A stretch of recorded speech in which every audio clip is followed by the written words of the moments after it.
Good morning, ladies and gentlemen, and welcome to the Worth Consulting unboxing of the HP Officejet Pro 8100 ePrinter. Now, it's just a printer. It's an ePrinter, and it has HP ePrint, which means that you can send this printer an email, and it'll print the attachment automatically. It's a nice feature to have. It's wired and wireless duplexing. It retails for, networking. It retails for $149. Has a completely new inking system, which is the most important part of this. You could say a whole hum. It's just an inkjet printer, but it has a 950 and 951 ink cartridges available in XL. And the big news is that the drying time is more than twice as fast as its predecessor, which means that duplex printing is considerably faster. It also has a optional 250 sheet tray that you can add to it, and it has all of the enterprise features that the 8000 Enterprise has for deployment and launching in a managed situation. So let's go to town on this. It should be relatively easy because it's just a printer, and HPs are pretty easy to install in general. This one also has a built-in print head, so the calibration time is considerably less than its predecessor, which would be the Officejet Pro 8000. So as you can see, top of the box, HP is always good at this. We have our installation page,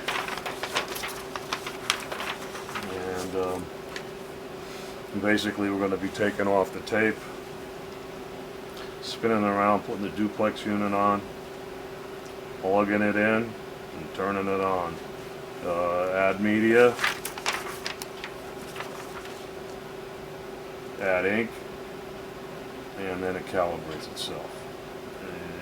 And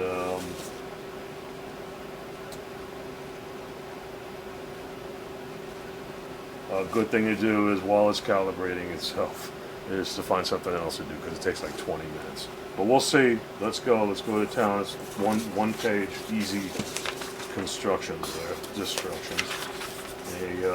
Information on Mac OS X Lion compatibility. Terms and conditions for ePrint. Getting started guide. In several languages.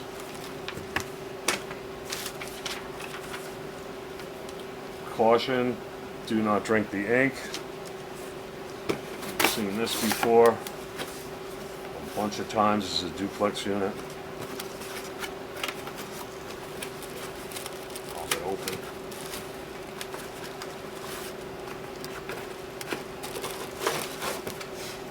And this connects to the back of the device. We'll do that later. Okay, we have a power cord and and a USB cable. Nice. And notice that the power cord didn't have a brick. Also nice. Power supply is now built in. These are ink cartridges, and you can see they're really simple. There's not much to them. There's no nozzles on them. Just a couple of bungs here for the ink supply, and that's it. So these are relatively inexpensive to manufacture. All plastic. Oh, there's a chip over here. This is the only thing. Okay. Here's the CD. One CD. Okay, you got this handles here. You can lift the thing out of the box. Get rid of the cardboard, styrofoam. All there is 2 pieces of styrofoam.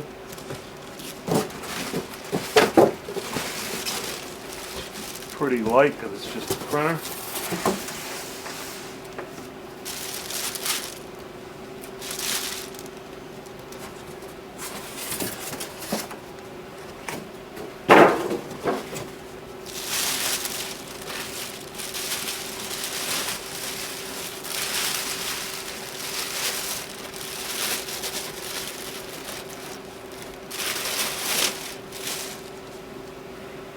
take it out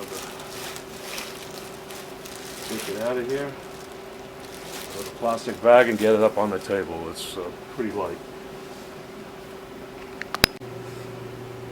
Okay, it's pretty light. And doesn't really look much different from your average printer, except for it has this color display over here. That'll be nice to look at, and it's got this like speckled, pixelated look on the top. There's still some piano black, but not as much as the old Officejet fingerprint magnet. So let's go to town here. We got tape here.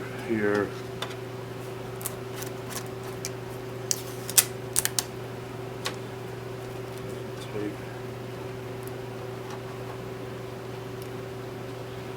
Doesn't have a fold over properly, so it's a little hard to get hold of.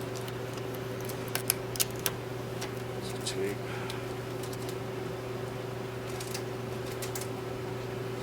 And this protects the glossy edge of the output tray extension. More gloss.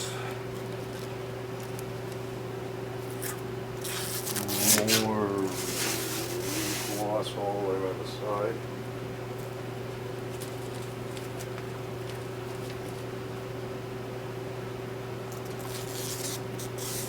Ditto.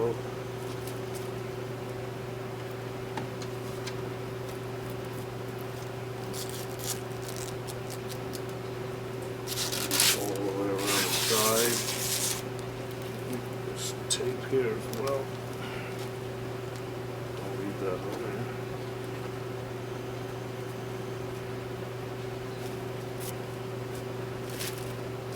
And then used to cover this whole thing with plastic, but it looks like to save packaging, little strips here, just on the raised piano black edges here of the output tray.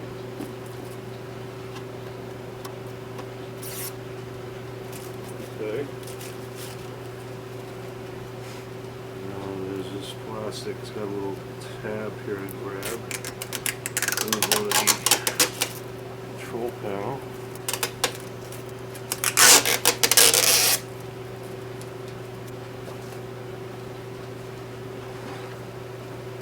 Pretty neat looking control panel.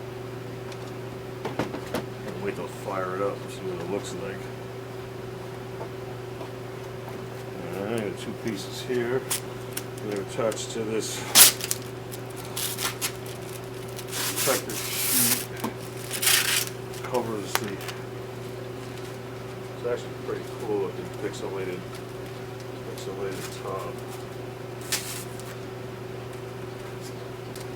Alright, let's see if there's anything. This other drawer here. Yank out this cardboard. See ya. Now the rear guide, you pinch this into here. To slide it, this marked letter A4. Probably primarily the two you're going to be worried about putting on the letter. Same here on the side guides. The letter shows you 4x6 is the smallest it'll take, and then also do envelopes that way. They're geared, and actually there's no guides, but you don't need them. You just push it up against the side. And here, this takes legal size media, so if you want to make a legal size tray, you can pop it open that way. We're going to just do a letter. So, according to the instructions,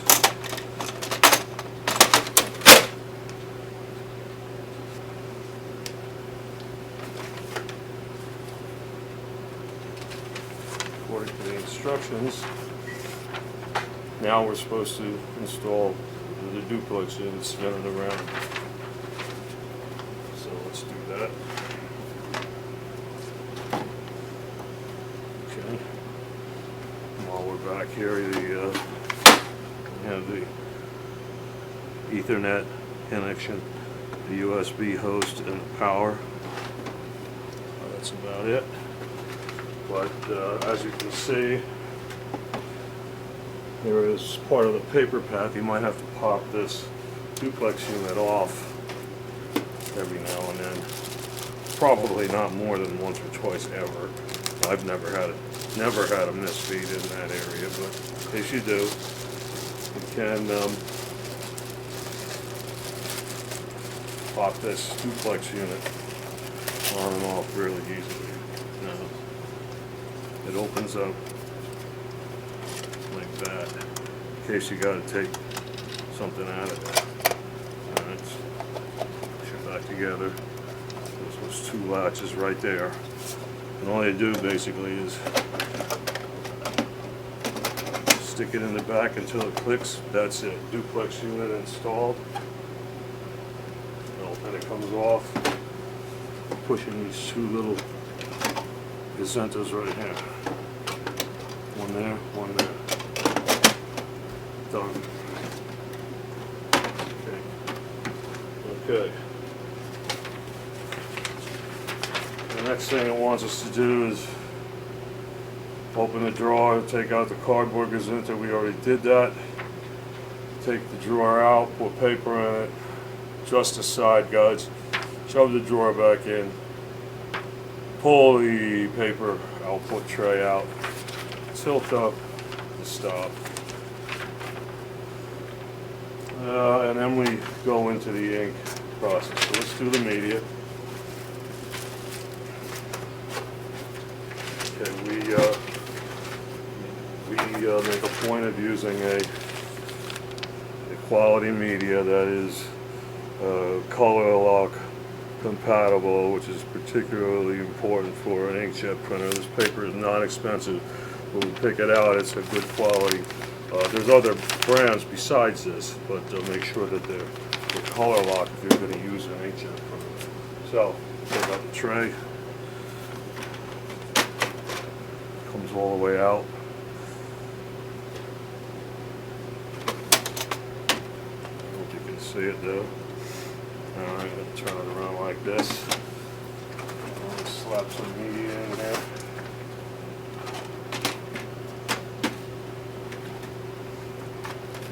Basically drop it in, adjust the guides. It's really pretty easy. There's no corner separators except this little tiny goes into here, a little lip here when you fill it all the way up to tell you that's how paper capacity. It's about 250 sheets. I'll stick that in here. This going. Pull this out, it's all ready to go. The next thing it wants us to do is install the ink cartridges, and you pull open the front, unwrap the cartridges, push them in. So then you open up the front. Well, actually, let's go back a step here because that power's got to be connected.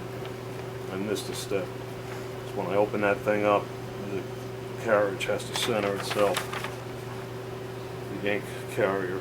So let me plug it in.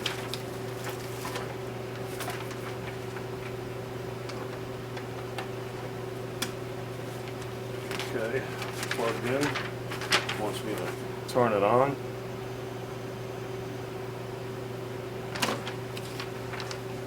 I turned it on, and not a heck of a lot is happening here.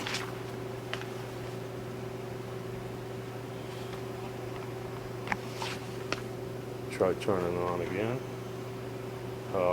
Maybe I should try plugging it in. That'll be helpful. Okay, it's plugged in. Now I'll turn it on. Oh yeah, oh baby. There we go. Showing us ink supplies. It's got a blinking yellow, blinking green indicator next to this. Well, that's the wireless thing. Okay, so let's not do anything. Let's just go back to the instructions. And okay, so what we need to do now is pop open the cover over the supplies.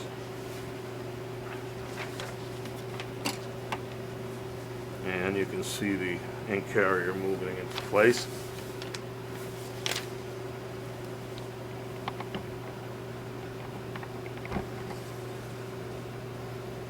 Alright, so first thing I'm going to do is unwrap the cartridges.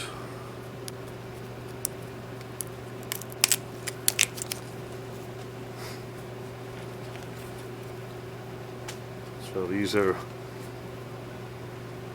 951 and 950 black, 951 color, and they also come in an XL. These are starter cartridges, so they actually have less ink than a standard deal cartridge. Let's hope that it makes it through our test. So let's do black first. It's over here. It's really easy. I mean, this is easier than any of the other ones. You just push it in, it's spring loaded. Push it until it clicks. This is the easiest ever, folks. Yellow. Slip it in. Click. Done. Cyan. Push it in. Click. Done. Magenta. Push it in. Click. Done. So, I mean, it's really easy, and there's actually way back in there. I don't know if we can catch it with this little camera, but way back in here, there's a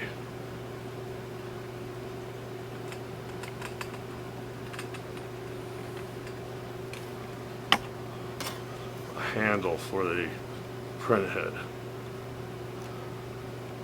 which is positioned this way.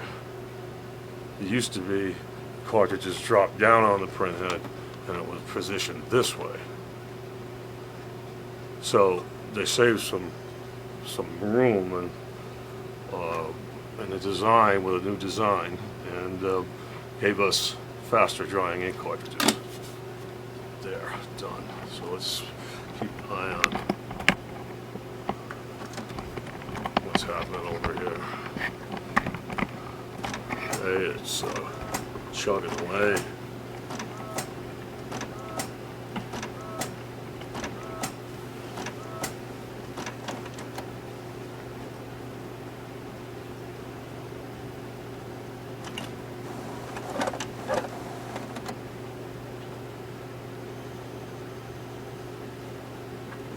This could take a while.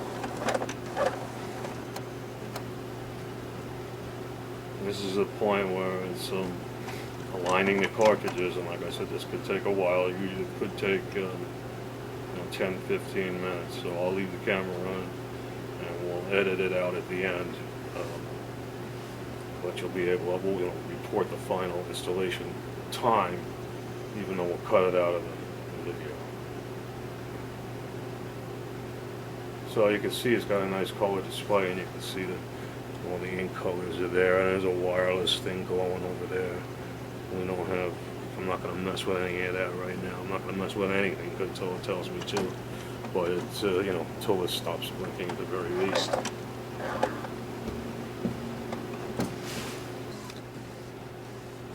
Now that it's printing out already, it's printing out a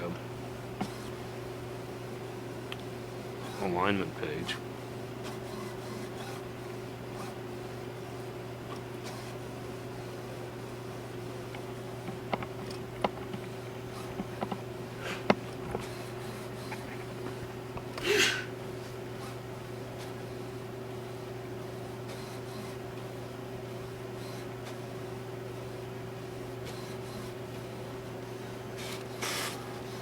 Okay, I printed out an alignment sheet. It's showing me down here I got a fuzzy bird, and now he's a sharp looking bird. Looks good enough to me, but it still wants to do something else here. It actually stopped blinking, so I guess, oh, still hemming on a bit. I don't know how long I should wait for this. The constructions say, you might hear some sounds, but then basically, you know, at this point you should go over there and install the software. I mean, it's pretty much done. That was quick. The camera's telling me 1817. I spent a lot of time talking. We'll subtract that. So wireless, I'll turn on the wireless, but it's still blinking. It needs to be set up manually. That's a page feed. This is canceled job. This is, I don't know what that is. Oh, that's to set up the ePrint. It's gonna print out a page. Tells me what the ePrint address is. So I go onto the ePrint website. And this is slightly different than the Officejets. But I go to this tells me how to go to the ePrint website and set it up. You can do it from the printer web page, or you can use the software after you install it as well.